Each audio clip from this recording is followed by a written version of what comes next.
Hindi lahat ng tao sasali sa networking. Bakit? Iba-ibang hilig natin. Yun ang kagandahan ng tao. Kasi just imagine mo kung ang gusto ko black, lahat ng tao gusto din nila black, hindi na magiging maganda at interesting ang buhay. May mga taong gusto ng networking, may mga taong hindi. Bakit? Katulad yung mga tao na ang gusto nila nakakulong.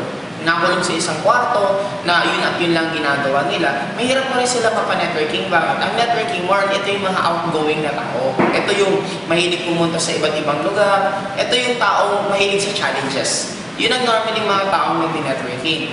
May mga iba rin tao na kung ano na nakasanayan nila, ayaw na nila mag-adjust. Parang ang change. Kaya maraming taong ayaw ng change kasi the moment magkaroon ka ng change, automatic, anong kadugtong? Mawawala yung tinatawag na comfort.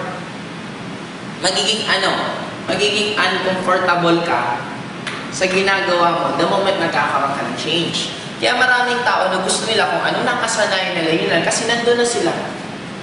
Na-comfort na sila ng ginagawa nila kaya ayaw nilang gawin. Pero darating ang time, may mga ibang tao nagsiship pa rin. Kasi may mga iba kong encounter, ayaw na nila mag-networking kasi masaya naman sila sa ginagawa nila. It's normal, the moment hindi pa nila masyadong need yung income. Pero the moment kinakapos na ng kita, doon na yung pamilya nila, kailangan pa ng mas malaking kita, doon na nila paminsan na-appreciate. Kaya ang gawin mo lang, antayin mo lang, may mga ibang taon talagang hantayin mo munang mahinog, ma-open up, ma-appreciate ang networking, saka mo sila pwedeng mapajoin. May mga ibang sumasali after 1 year, after 2 years, after 1 month, after 1 day, depende sa taong yun. Kaya ikaw, as a networker, ang gawin mo lang, focus ka lang, present ka ng present, kasi sa dami ng mapipresentan mo, may mga ibang napresentan mo 6 months ago, ngayon na nag-join.